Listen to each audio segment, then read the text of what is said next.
Well, welcome everybody to the Camden Anglican Church Drill Down. My name is Nathan Killick, and the Drill Down is where we take a closer look at the passage that we preached on the Sunday before. Now, if you haven't seen that sermon and you want to check it out, by all means do that. All you need to do is go to our YouTube page, and when you go to our YouTube page, you can find all the sort of sermons and bits and pieces that we've done for ages. And just a reminder, if you click on subscribe, and if you click on that little bell, every time we go live, you will get a notification and you won't miss a thing. Now, the reason that we do the drill down is because we are absolutely persuaded that to learn more about God from His Word is actually to know God better. So that's what we're on about. That's what we're doing tonight, and we'll jump to this.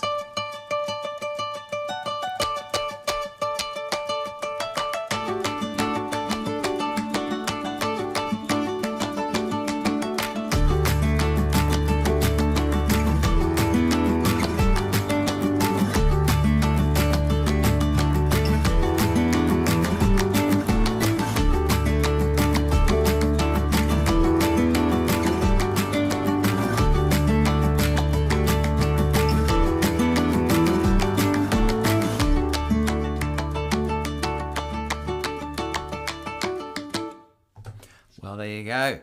So good to see you. If you've just joined us, my name's Nathan. So good to be with you. And I want to say that we're going to be looking at Ecclesiastes tonight. Ecclesiastes might be the most depressing book in the Bible. Now, if you hang in there, well, I don't know. Is it even worth it? Maybe we should just stop now.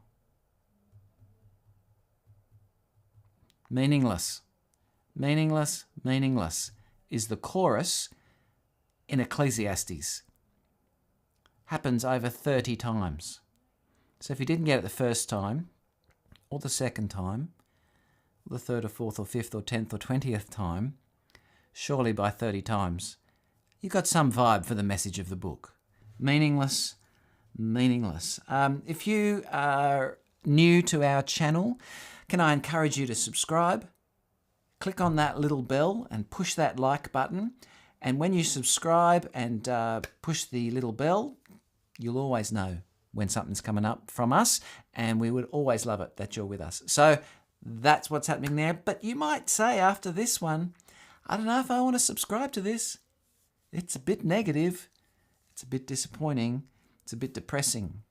Meaningless, meaningless. You really want to end your day and beginning your next day, whatever time it is when you're watching this, with something a little more encouraging than that.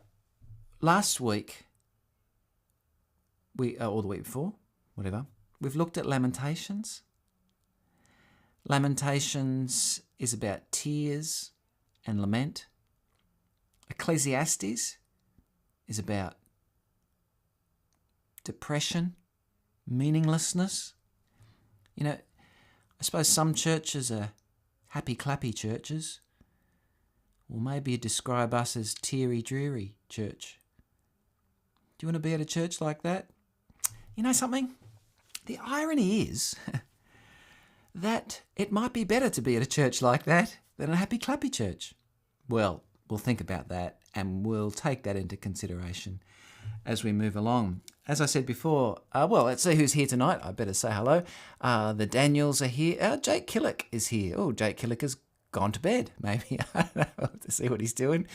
Lois and Gary and Greg and Steve and Lauren and Graham and Jeanette, Marge and June as well. There's a bunch, and Linda's here as well. Had a bit of a discussion with Linda before. If you can look in the live chat, you can see all different sorts of bits and pieces talked to Linda about there. And one of the questions that I asked Linda was, do you think Ecclesiastes is a positive or a pessimistic book? And if you scan back at her answer, I wonder if you agree with her. But you'll have to look back there on the live chat. Before we... one of the things that Ecclesiastes does is quite a challenge, this book, let me say. And because I didn't preach on it last Sunday, I've had less time to be able to put into preparation of it. So I think we'll just have to see how we go today, and we might have a lot to add, but I'm so super keen. Meaningless to keep watching. That's right. Very good, Jake. Carlene's here. Hello, Carlene, and I hope things are going well for you in your family situation. You know what I mean. Praying for you with all of that. One of the things that the writer to Ecclesiastes does after he says meaningless, is right at the end of the book. He talks about these goads. Now, a goad is like a cattle prod. It pokes you. It's uncomfortable. It makes you move. And the goads, or the cattle prod that he is talking about, is the comments that are made throughout the book about life, about different areas of life, and that life being meaningless.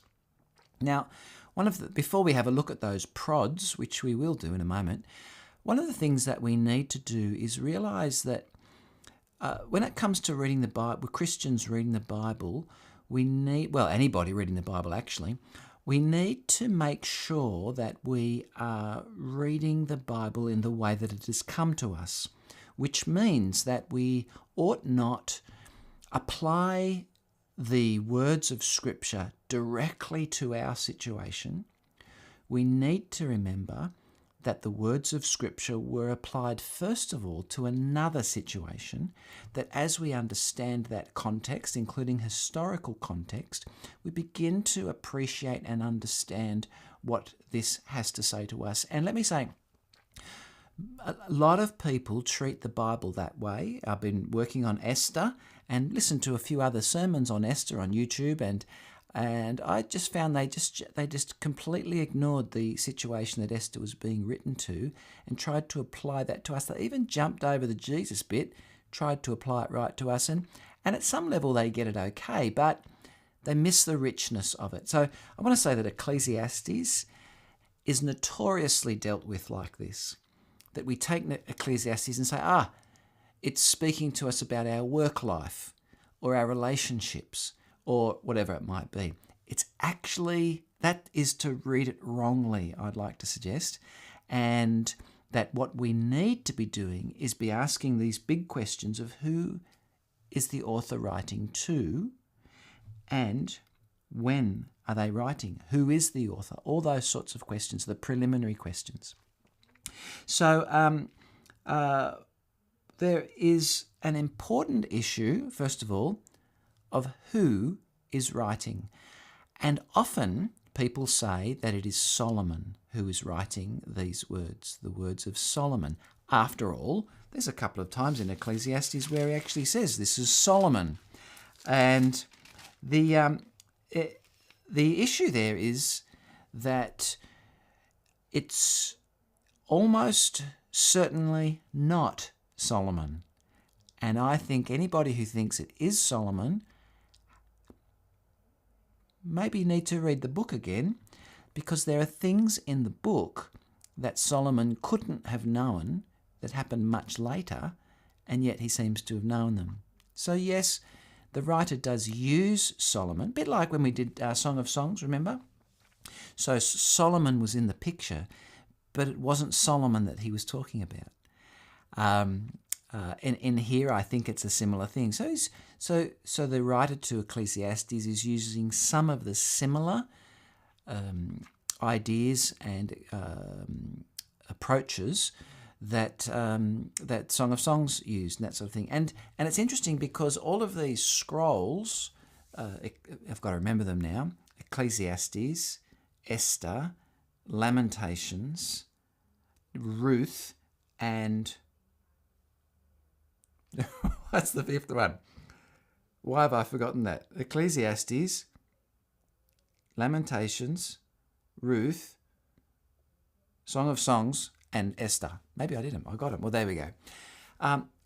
They are all written about a time, but written at a later time, but not written just to think back on that previous time, but to apply what happened in that previous time to a present time, the author's present time. And so that's some of the things that we need to remember. So I want to say that the author I would want to say is definitely not, but I'll be a little bit gentle and say probably not Solomon. Let's see, any comments there? Well, still got the Jake Killick's comment there, meaningless, keep watching, yes. So he's probably gone to bed by now or something like that.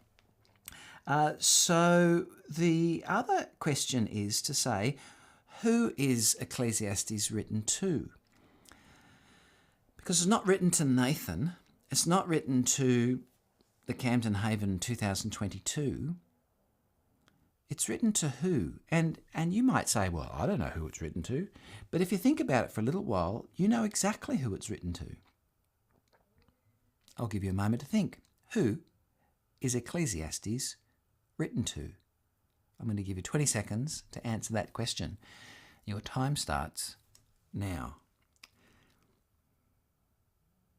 Who was Ecclesiastes written to? That's 10 seconds. Not much more. Any other thoughts? Who was Ecclesiastes written to? Okay, there's 20 seconds. There's the delay. We'll see if there's any comments come up. Who was Ecclesiastes written to? Just looking at the live stream there. The live chat, I should say. Any comments? Who was Ecclesiastes written to? You all know. Oh, boom. Graham Cooper gets in there, number one. Nothing holding him back. That's right. It's written to Israel. It's written to Israel. So what? It's written to Israel. So what we need to understand is that this book is not written first and foremost to us. It is for us. But it's written to Israel. And as it is to Israel, we've got to understand what Israel's going through, their history, what they were going through at the time, and what happened since. So although the question of who wrote Ecclesiastes is important, the question of who Ecclesiastes is written to is more important. And we know that it is to Israel.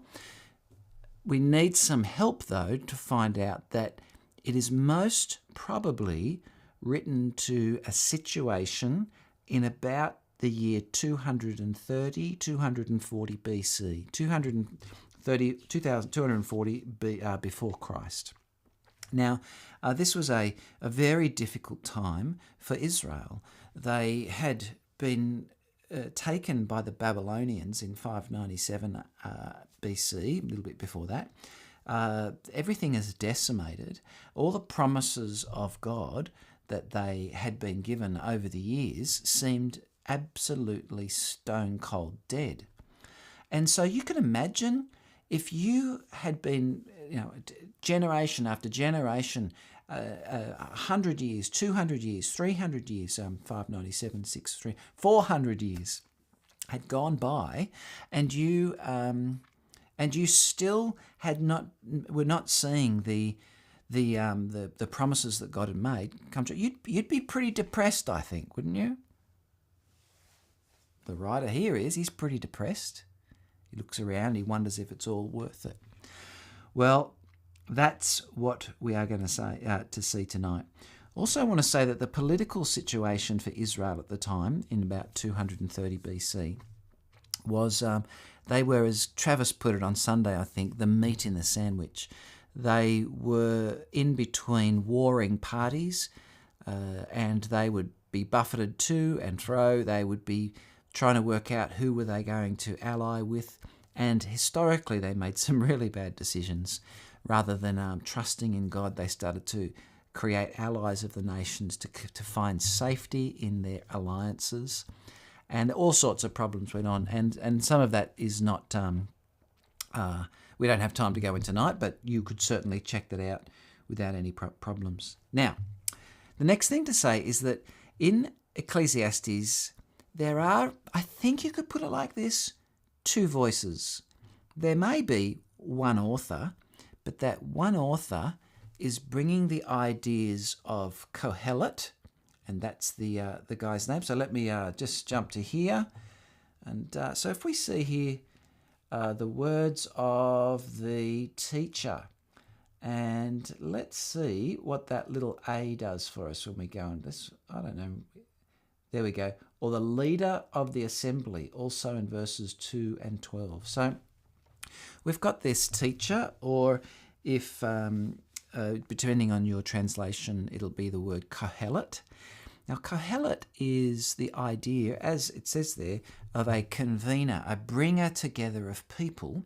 But what kohelet is doing is bringing together all these goads. Remember I said the cattle prods? He's bringing together all these goads and he's going to poke us with it. It's quite depressing poking happening because he really talks about the meaninglessness of everything. Things look good, they are promising, but then when you dive into them, they fall flat. And he's wrestling with that sort of thing. Now, don't forget the background that's happening. There's a people of promise, the people of Israel, who are really struggling with seeing no answers to God's promises being seen. We've got here Travis McNamara, George. Now, why has he said George? As Travis said, okay, so maybe George Athos said they were the meat in the sandwich. I don't know. We'll see what Travis is saying. Maybe he's fallen asleep and he's dreaming of George, whatever. Stephen Watt. So Nathan, evidence for the context you're proposing. Oh, gee.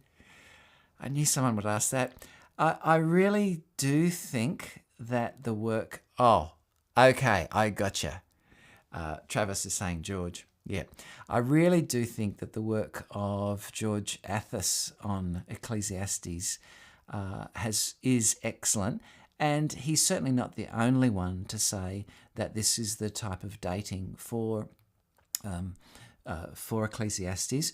Some will say that the dating is even later, although his timing is one of the more late ones in the options that there are amongst scholars. And I think the reason that George has come up with that is because he is, first of all, he's been working on this book for a long time called Bridging the Testaments, which hasn't come out yet. I'm waiting for it to come out. It's taking ages. It might not be till January next year. If anyone's got any pull or sway in Zondervan, you could maybe send them an email or something. And he really shows how the text of Ecclesiastes, where it seems to speak about some historical situations, like, if I can find it straight away, chapter 9, verse 13, he talks about a small city with only a few people in it, a powerful king coming against it. When you put it into that context, you actually see that it lines up really well with historical events. And what about the books one? Of many books and much study wearies the mind. Then and many words are useless, that sort of thing. George will talk about the Alexandrian library that was being pulled together, and that at the time, the love of books were, you had to collect books. The more books you had, the better you were. It's a bit of a comment on that. Much study wearies the mind, that sort of thing. So I want to say a couple of historical references, the talking of books and the Alexandrian library, the language. I think there's a couple of points of language. I'll have to check that one. A vocab, I should say, which are later words in Persian words, Persian borrow words, and that sort of thing. I'm happy to shoot you a bit of an article by George on that, and it's pretty convincing to me. Anyway, thanks for asking the question. It's a good question. All right. So there are two voices, and the one author, I think it's one author, but this one author is bringing the words of Kohelet, and the words of Kohelet are the words of the gatherer or the convener, and he's not convening people, he's convening ideas, and when he looks at these ideas and these experiences, they become goads or cattle prods to poke us, to make us go, I feel uncomfortable about that, because he's always coming up with the conclusion that things are meaningless. And then there is the other writer who hardly says anything and yet I think needs to be listened to most. And he turns up right at the very beginning, and you can see it there. The words of the teacher, meaningless, meaningless, says the teacher, utterly meaningless. So here is this other speaker happening, and he is actually the one who concludes the book. And we'll go there, pop that up, bring that across, and we'll go to chapter. Here we go, the conclusion of the matter. See, not only was the teacher wise, let me spin that in a bit. Oh, that's very big. Not only was the teacher wise, but he had also imparted knowledge to the people. He pondered and searched out and set in order many proverbs. The teacher searched to find out just the right words, and what he wrote was upright and true. The words of the wise are like goads. They're collected sayings, like firmly embedded nails. Whack. Travis says 5, 4 to 7. Okay, 5, 4 to 7. 5, 4 to 7. When you make a vow, fulfilling it, do not let your mouth lead you into sin, and do not protest. The temple messenger. Yes, my vow is a mistake. Why should God be angry at what you say? Yep. Okay, so another suggestion. Now, I think Travis is suggesting that Lauren would love to see it. Of course. We'll do it. I'll send it to you. I actually finished with a quote from George. So, and hopefully that'll all pull it all together. Now, what was I going to say next? I was going to say that the guy, the one who brings it to a conclusion, saying probably he is the commentator, he is bringing the words of Kohelet. He agrees with the words of Kohelet, and Kohelet is very pessimistic and very negative, and he agrees, but then he just takes it one step further. And in hope and faith, he calls the reader to, even though there is no sign of the promises of God being fulfilled, they are in the worst possible situation to ever be believers, he is saying, keep fearing God and keep his commandments. So in the midst of these goads and pokes and nails of the meaninglessness of life, he's saying, keep faithful, which, it's sort of the message of every book of the Bible. Hang in there, be faithful, keep trusting, that sort of thing. Okay, so let's have a look at some of the prods. So what I want to go back to is, let's go back to chapter 1. And let's make it bigger and go to the side and go up. Okay. So, look at this. Generations come and generations go, but the earth remains forever. The sun rises and the sun sets, hurries back to where it rises. The wind blows to the south and turns to the north. Round and round it goes, ever returning on its course. All streams flow into the sea, yet the sea is never full. To the place where the streams come from, they return again. All things are wearisome, more than one can say. The eye never has enough of seeing, nor the ear its fill of hearing. What has been will be again. What has been done will be done again. All that sort of thing. It goes on. And no one remembers the former generations, and even those yet to come will not be remembered by those who follow them. So, I mean, I think that's pretty pessimistic, isn't it? He's sort of saying, he's not saying no pain, no gain. He's saying all pain, no gain. Life just comes to nothing. Some say, well, every cloud has a silver lining. Well, the Ecclesiastes guy's going, oh, every silver lining has a cloud. It's the other way around. He's in there when he talks about generations come and generation goes, and no one remembers the former generations, and even those yet to come. I know. I was just asking you the question, do you know your great-grandma's name? Okay. If you do know your great-grandma's name, what's her mum's name? You don't have to go far back. It's not only that people out there won't remember you, it's your own family are going to forget you. Isn't this an encouraging night to be thinking about that? The offspring of your children will forget you. Some of them won't even know you. You will not even cross their mind. You will, excuse me, you will be, your memory of you will be erased. No one will remember. All the effort that you go to today, all the work that you put into not only the things that you're doing and the things that you're building and the bank accounts and the relationships, all be forgotten.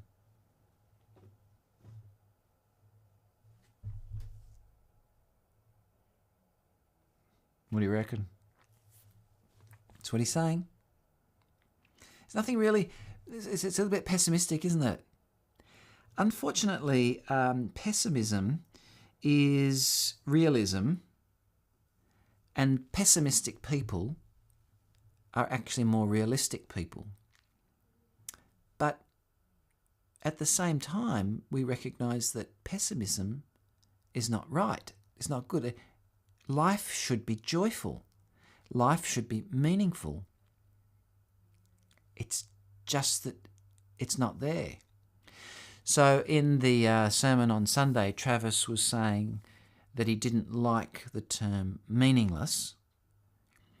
And I think, and he can correct me if he's still listening, I think what he was saying is that life is not meaningless. It's just that the meaning that we know is in life is unattainable, unreachable. I think that's what he was saying. But to my mind, in the end, that accumulates to being meaningless. I can't reach it. I can't grab it. Not that it has no meaning, but that I can't get that meaning. So I am meaningless. Something like that. There's a jolly thing to remember. Well, there's the first goad. There's the first cattle prod for our lives. You're going to be forgotten. Now remember that we don't want to jump too quickly to our lives. We want to say, keep remembering this is being applied to Israel. Now, Israel, certainly Israel were told that the son of David would rule forever, that there would be a great inheritance, that there would be old and long age and long days and be remembered and those sorts of things. Well, we'll hear their experiences. Well, our lives are no better than anybody else's. So what is true in general is extra painful for the Israelite listening, more painful than it is for you listening back then. Well, what about chapter 1, verse 17? Let's have a look there. Is that what I wanted? Oh, here you go. I applied myself... Oops, I'll make that a bit smaller. It's quite wide. I applied myself to the understanding of wisdom and of madness and folly, but I learned that this too is a chasing after the wind. For with much wisdom comes much sorrow. The more knowledge, the more grief.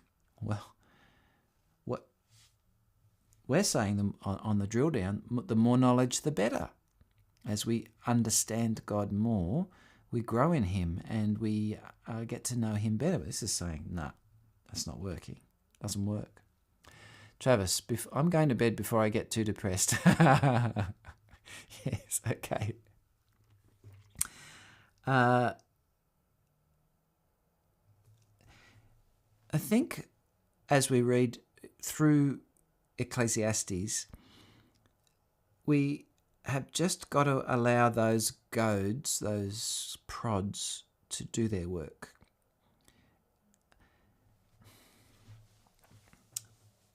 Again, I'm sorry to be repetitive, But if you think it's bad, it's even worse for the Israelite who was hearing this. Because they had promises from God. It was like they were forsaken. And when you're God forsaken, well, that just everything doesn't mean anything, does it? It's totally meaningless. Another passage, let's have a look. We've got a bit of a balancing act here. There's Proverbs, Ecclesiastes and Job, which are all a similar type of literature. Now, Proverbs is really saying, you do the right thing, you put God first in your life, and things will work out well for you. So they're proverbs. They're not promises so much, but they're proverbs saying, mostly, if you act this way, things will turn out well. Good proverbs. But those proverbs are balanced by Ecclesiastes. Ecclesiastes says, well, sometimes you do the right thing and somebody else gets all the benefit. Sometimes you do all the religious right stuff and doesn't come to anything. There's Ecclesiastes. And then there's Job, and that's a whole nother thing. Job is saying, well, I didn't do anything wrong. I did all the things right, and yet it still came. There's other reasons that bad things have occurred as well. So there is a balance in Scripture, so we ought not to dive into one too much because we'll skew and end up off track. Let's have a look at another passage. I want to look at chapter 4. Let's have a look at chapter 4. Chapter 4.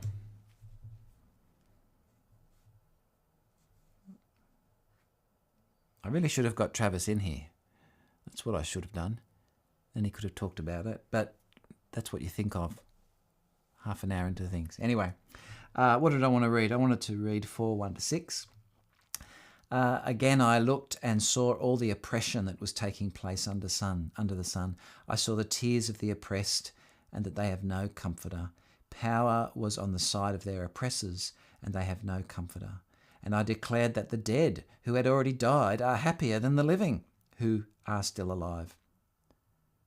But better than both is the one who has never been born, who has not seen the evil that is done under the sun. Now, he will actually say that again in chapter 6. Better to be a stillborn baby than to be someone who's actually lived life and been disappointed. Don't just believe me. Let's have a look at that, chapter 6. Oops, don't do that. And a bit bigger. Chapter 6. Here we go.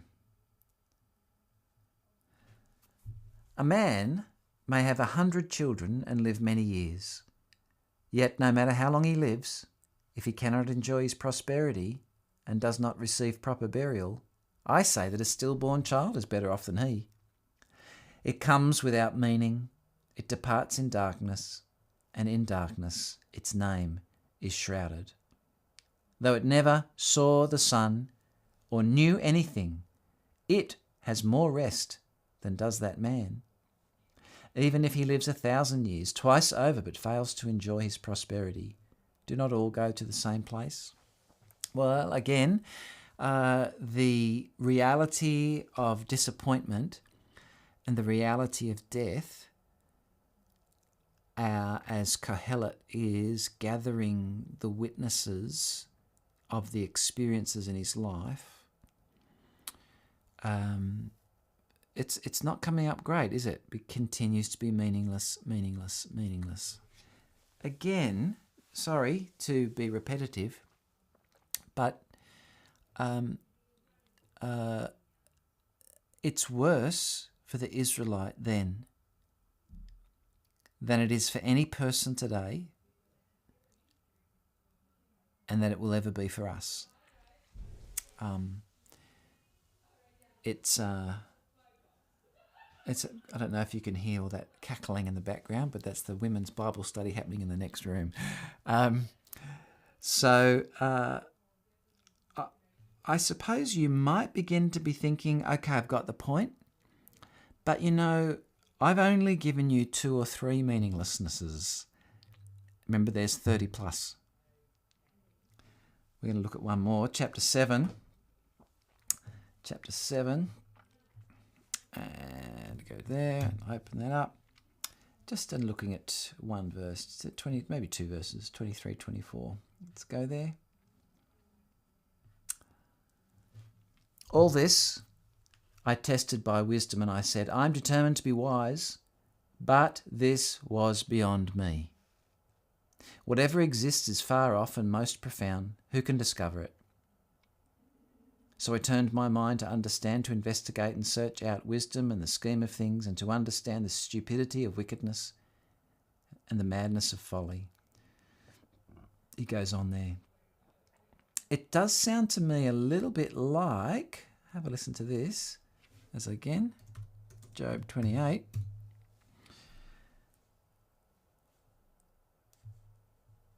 When he says this, Job says, there's a mine for silver and a place where gold is refined. Iron is taken from the earth and copper is smelted from ore. Mortals put an end to the darkness. They search out the farthest recesses for ore in the blackest darknesses. Far from human dwellings, they cut a shaft in places untouched by human feet. Far from from other people, they dangle and sway. The earth from which food comes is transformed below as by fire. Lapis lazuli comes from its sapphire. Comes from its rocks, and its dust contains nuggets of gold. No bird of prey knows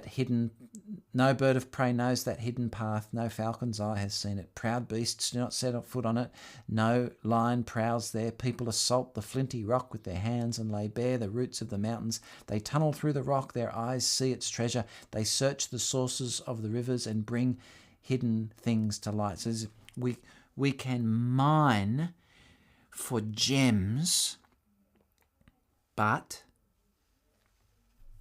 where can wisdom be found? Where does understanding dwell? No mortal comprehends its worth. It cannot be found in the land of the living. The deep says it's not in me. The sea says it's not in me. It cannot be bought with the finest gold, nor can its price be weighed out in silver.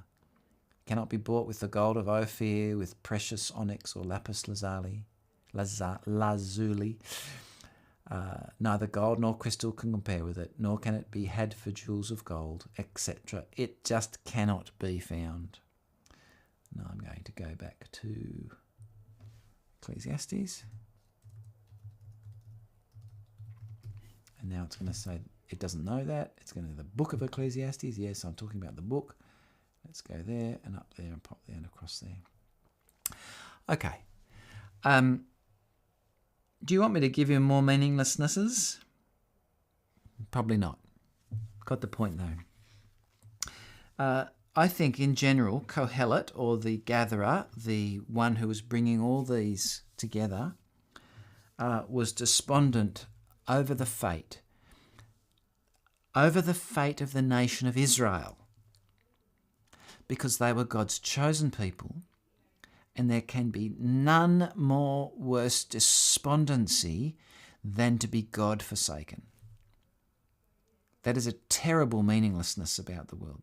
You know, at least the world around us, they can try to find meaning. And it's interesting that as Christians, we will say that God, knowing God, that there being a God, actually gives meaning to life, gives dignity to human beings, and gives meaning to life. And atheists have a hard time, they're not unsuccessful, but they have a hard time showing that there is actually purpose in life without a greater being.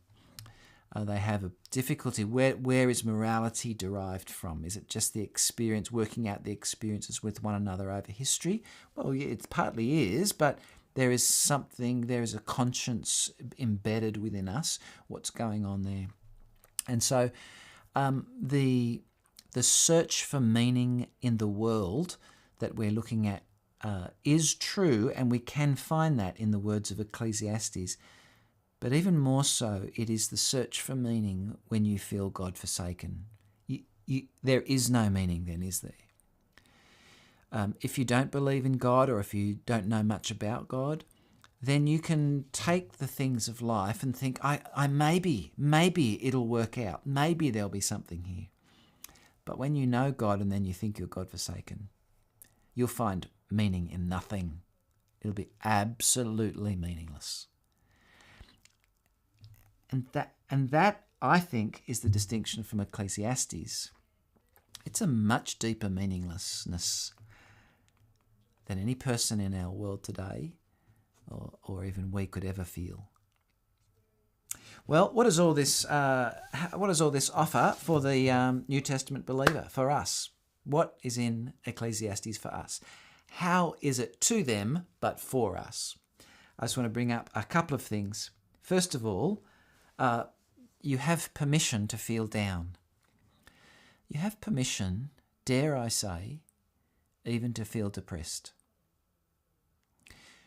The commentator, the one who brings things to a conclusion at the end of Ecclesiastes, he agrees with all that Kohelet, the convener, the gatherer, says about life, that there is a meaninglessness in it. He agrees with it. And yet he brings a line of hope and says, yes, so fear God and keep his commandments. So even in the midst of the convener getting onto the verge of denying God's care and love, he never gets quite there. The commentator will say, stick with it, live the life of faith.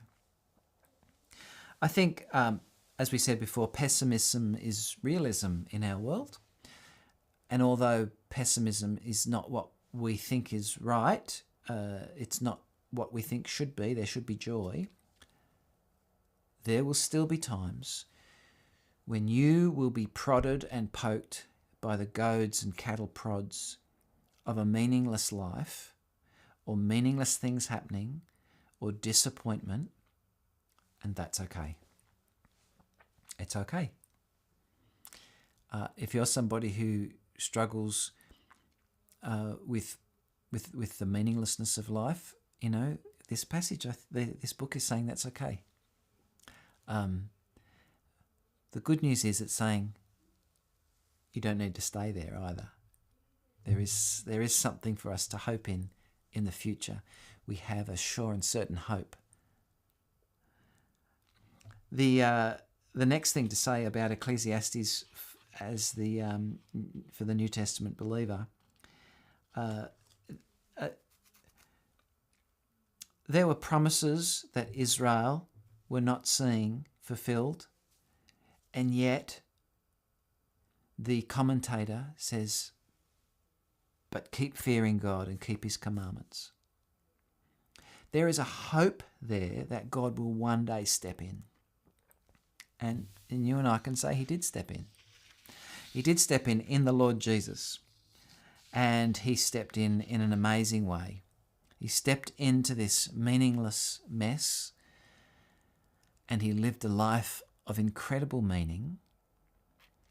The meaning in Jesus' life has penetrated the whole world.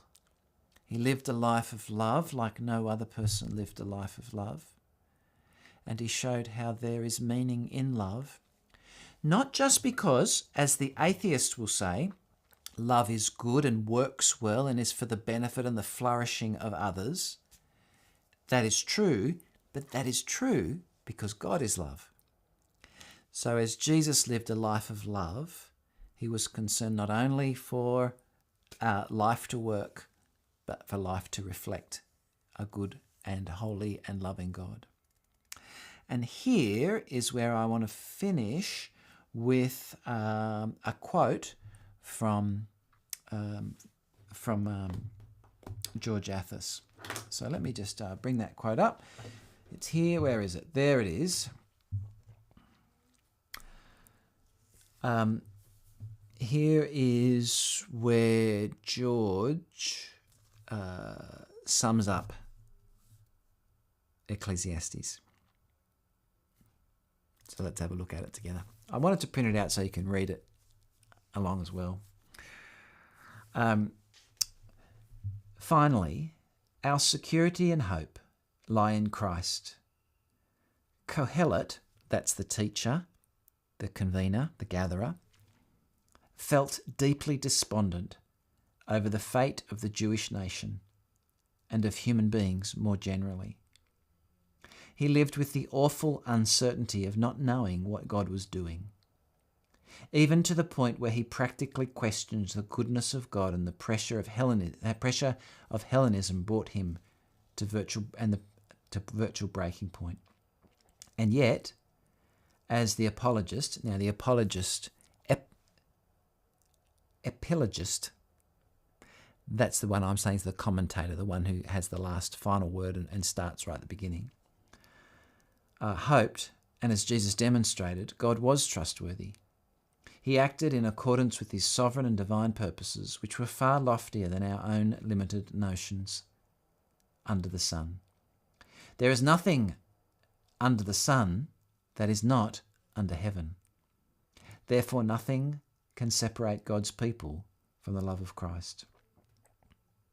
Were this not the case, and were God not dependable, the epilogist's advice would have been worthless. That is the end of the matter, to fear God and to keep his commandments. And we're going to read that to finish.